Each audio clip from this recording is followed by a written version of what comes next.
What's good with YouTube? You already know Big Flacco with a convict's perspective, and I'm smashing, dashing, sliding on through with a little bit of energy. Please hit the like, subscribe, comment, and do all those things to help support this channel, and hit that bell notification for future fire content. So we're going to talk about a time where I had to reestablish, restructure a whole prison. Okay. One thing is to step into a yard and have to reestablish a yard, or step into a county jail section and you have to reestablish it. This is a whole different story when you're in what's considered a stronghold prison, but you have to restructure the whole prison because the last few individuals that were there that were holding a position of authority did not know what the hell they were doing. Right? This happened around 2006. Okay, I just came from Santa Rita. Okay, and in Santa Rita, I had to restructure that unit, which was with a few homeboys that were there. June from DGF was there. Another homeboy from Nacho was there, and some other cats were there in Santa Rita, and they were pretty much being told to do what they wanted to do. And the person who was supposed to be the OA was a cat from Hayward.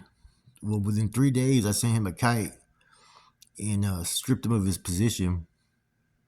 He tried to question it, and I said it isn't up for debate. Either you can get in line or you can step on back, whatever you want to do. Next thing you know, he ended up getting rolled up. Now, I get to DVI, and I was expecting to go to San Quentin. Everybody there I knew that was there at that time, but they sent me to Tracy. So initially I get placed, I think, in J-Wing Overflow. And I'm there for like 2-3 days. There's no homeboys I can get in contact with or nothing. So they eventually sent me to L2, which was just a temporary so you get to K-Wing. It was like the overflow for AdSeg, and you could have a celly. So I ended up selling up with a Black North Daniel OG from Stockton. And I start to, find out who's there and get the basic 411. And basically took control of that unit temporarily, right? And while there, they actually brought us to yard eventually with K-Wing. Among getting to K-Wing, I had some kites and stuff that I needed to get to the bay, right? And so, I was on, they did all the basic procedures, have a soldado stand on you and go through there's a whole process in Tracy when you go through the security formation, right? You basically have to strip down, take off everything to your boxers, and then, show your fucking feet and all that and your ears, and then go through the post with your mouth open. Now, that was a policy established by Carnal years ago, so it was not something I was going to change. And when I got out there, I already noticed a couple individuals that I knew, one being Guile from Sunnyvale, Victor Amador, who was my cellie back in the county jail back in 96 and was part of my validation packet because he's been a head of mono for a long time. So, we touch base and he sees I'm on a whole different level now. And then now there's an individual that's running everything, right? He's going by Gangster. He's from, I think, east side of Stockton, I believe, if I'm not mistaken. Big Tone, right? Was his real name. Now, Big Tone had previously been told by a lot of individuals like Chuco from Stockton 9 and other individuals that his status as an Insoldado was not valid based upon the procedures it went through. But this dude had pretty much weaseled his way into a position of authority. While holding that position of authority, he was making a lot of fucking decisions that he should not have been making.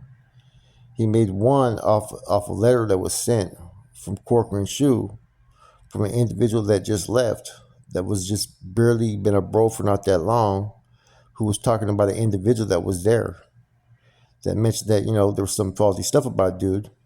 He ended up having dude hit without further investigating.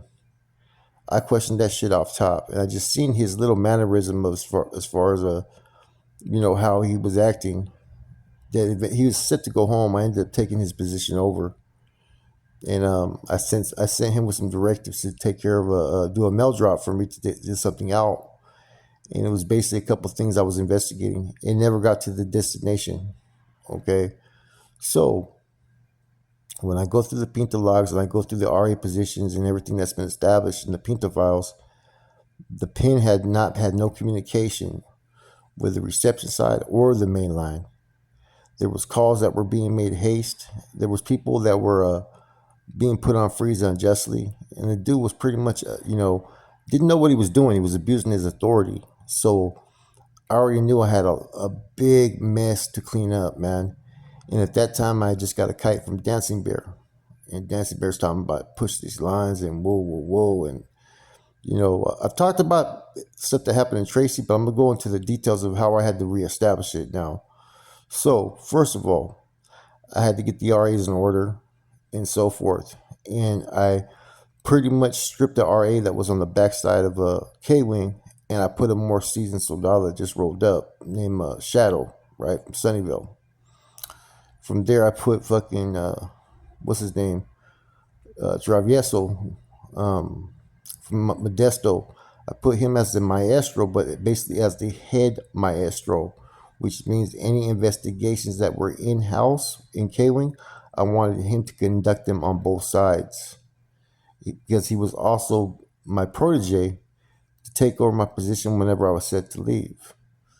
Now, at that time, we had caught wind about the Wolfpack, so I needed them to establish all fronts first and foremost after the Linas. And so, therefore, I changed the policies of, the names of every unit, the codes and whatnot. There was no codes they had established. So I had basically a coded system for them to memorize, right? Which was 1 through 30, which was freeze, investigation, follow up reports, stuff that I could send out that I didn't have to really put too much on a Ghana, right? And then I gave them different codes for each block, and I switched them every month. I wanted to be very, very on top of things instead of having things kind of be loosely done and just. I didn't look at this as just a reception center. For most people, you're going to be there for like 3 months to 6 months at that time. Okay. Now I looked at the rosters and those that were under investigations, and I compared them with some of the reports that I had got from the streets at that time about certain individuals that were in question with the communication that they had with brass at that time. You know what I'm saying? Then I reached out to the Bay and I ran some cross checks on some individuals that were rolling up or had some questions, and I sent them with an individual at that time named Shadow from Stockton who actually responded back pretty fast. Okay. Now, what I needed to do was I needed to get everybody that was basically in violation of certain things and get them to the hole to set them straight. I had to get what's his name, Robert Perez Happy from Hayward back there. I had to get an individual named Monster from Susanville, a Little Man from Patterson, right? And on top of that, I ordered the removals of a couple of individuals that were out there that had to go. One of them being individual Pelon from Milpitas, who was involved in a situation where he's the one that tried to assault my wife. And I had different charges filed against him that were outside of what was being pushed on the streets because of his gossiping, because of his lying and whatnot. So I had all this stuff established in order, and I wanted communications to come through once a week.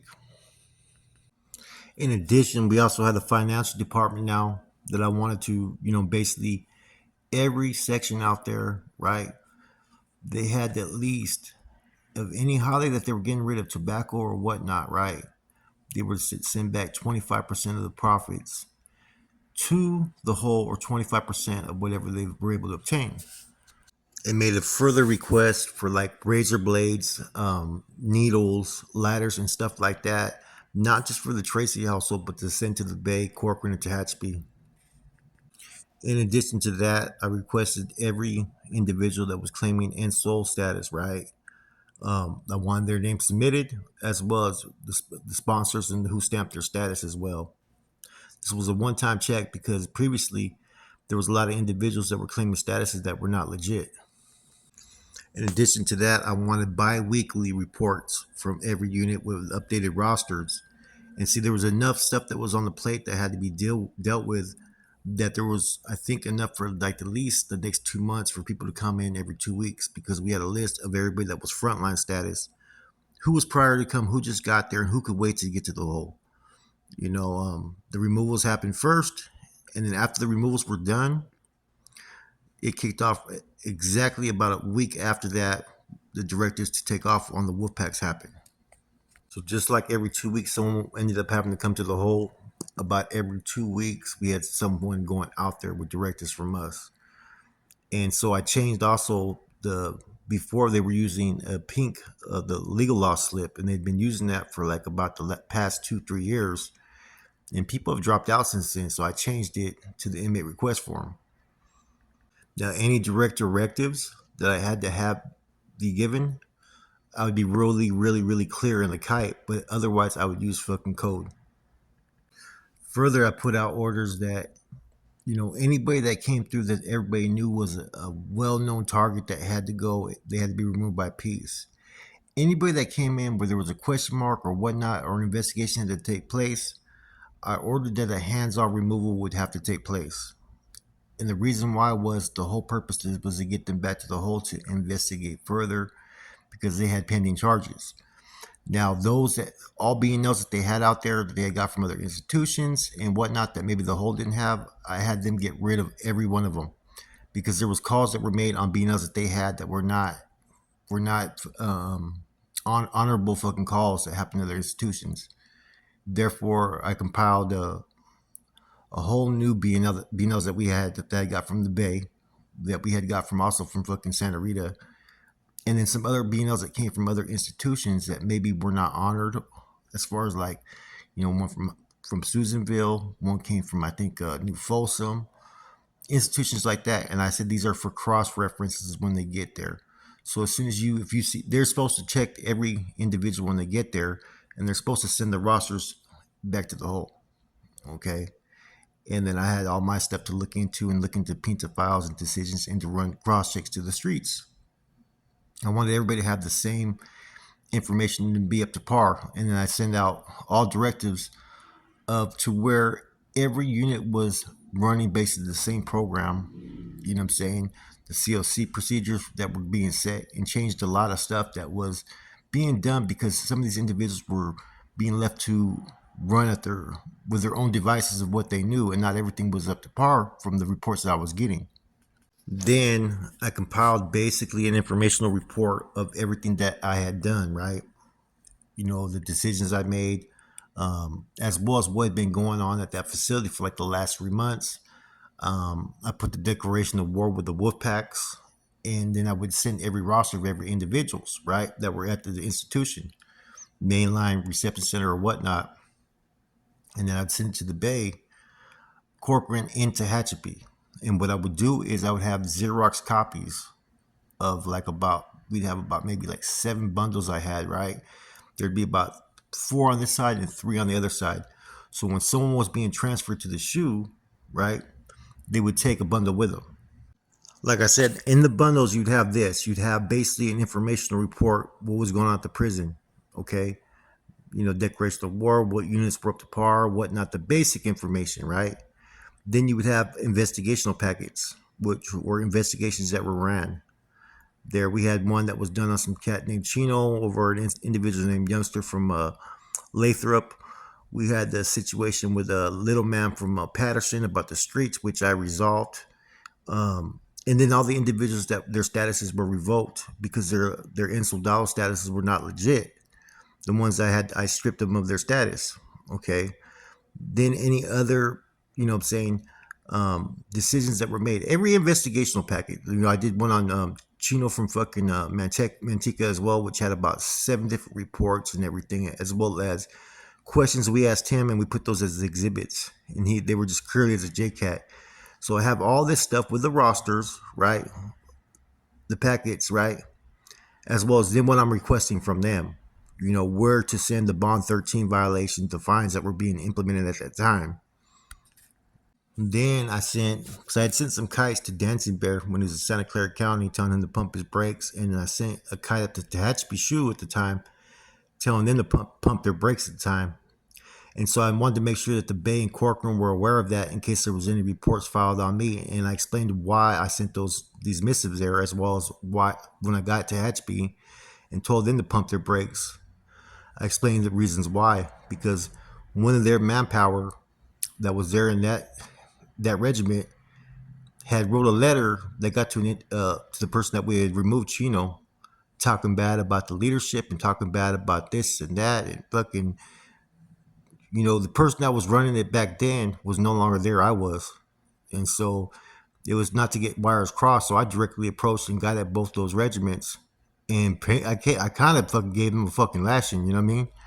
And I kind of, I didn't get no backlash from it though, because I knew I had the support on the streets, and I knew I had the support in Corcoran at that time. And those individuals in Catchby at that time shouldn't have been talking out of turn that, Tracy's in disarray. Everything I had fully established and restructured the whole fucking prison within 1 month.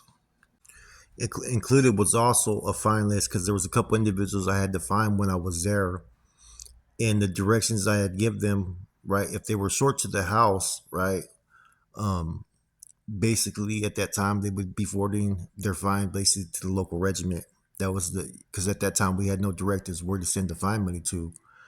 But I'd give a date when they were to leave and whatnot, or any of those departed to the streets. Therefore, there'd be communication that someone was going to be paying a fine within 90 days. We pretty much gave them at that time. Now, during that month, the first week, man, I had a political standoff with individuals, Travieso, Chuco, all these individuals, right? Because I wasn't from there.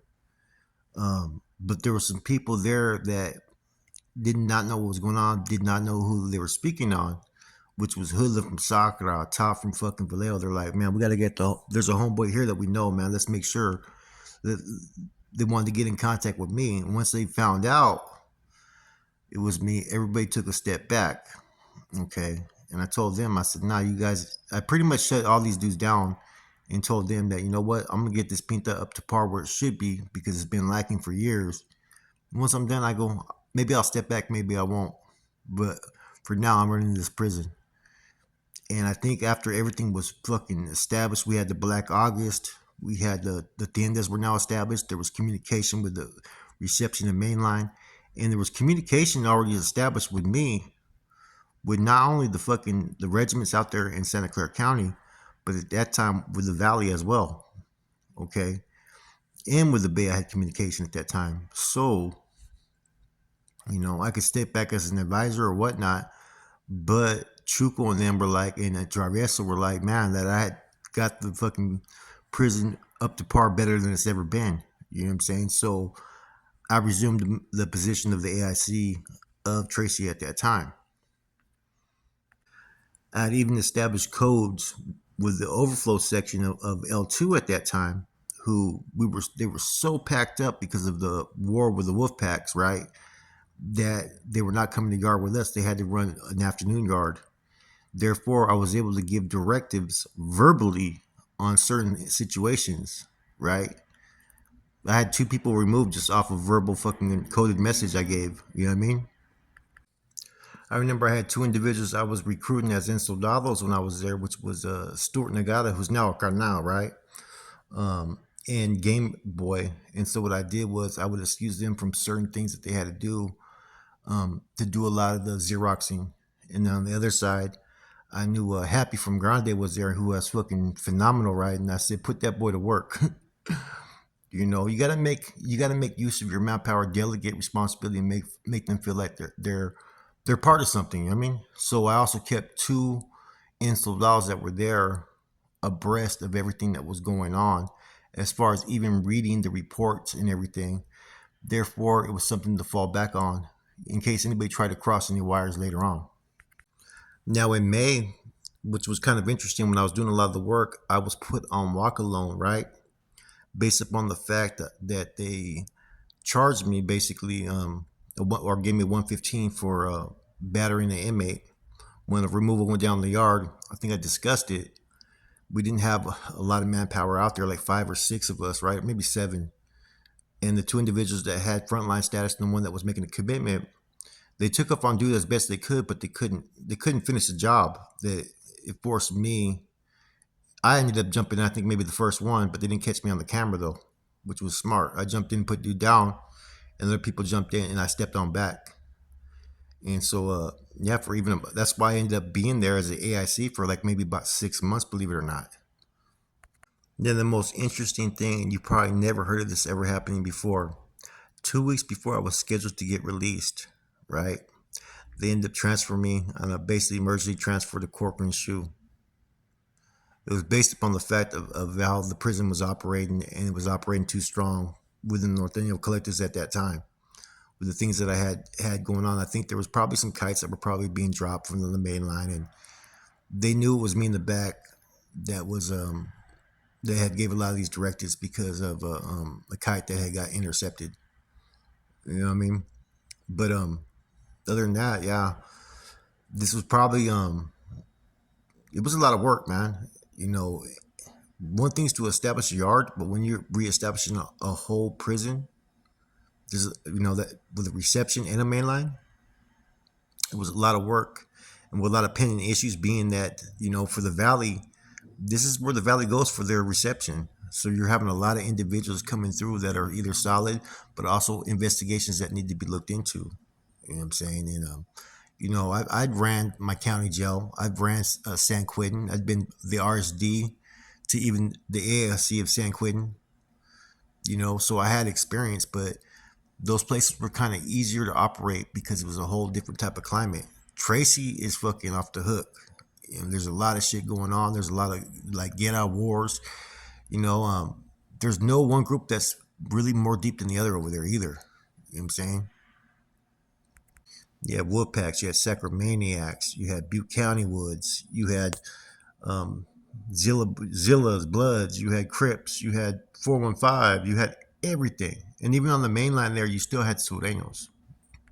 By the time I left and got to Corcoran, there was not one question that came from the Bay or anywhere, or even any backlash for how I got up to Carnales and Tehachapi or Dancing Bear. The only question they had when I got to Corcoran was they needed me to find out who was in charge of the regiment in Corcoran Shoe, who was the RC. As you can tell, just to govern and secure the people properly took a lot of fucking work, man. It was like a full time job, and being a soldado or being part of any of these groups behind the walls, there's expectations, man. And if you want to be somebody, be looked upon as a big homie, there's some who get the free ride, right? They just lucky where they end up. But there's also those that need to put work into to maintain it or to get there. You know what I'm saying? And like I said, once you go to prison, you're no longer passing your life, you know what I'm saying, over just to the CDCR to fucking do your time. Now you're on the homeboys program. That's if you want to be looked at in active eyes. And the way shit is nowadays, watered down, sugar coated, just ain't the same. And it wasn't even good back then, but it was just a way of life that we lived. We chose to live it, man. There's so much more better things that you can do with yourself out there in the free world, man. And I want people to realize that even though I'm talking about how I established a whole prison basically from scratch that should have already been established, right? These are the things that you may experience. And if you don't have people putting forth that effort, you're going to have bad calls. You're going to have personal calls. You're going to have, what I mean? You never know what you're entering, man. I can only imagine how stressful it is for the homeboy of today that's locked up in prison. That's it, I'm gone.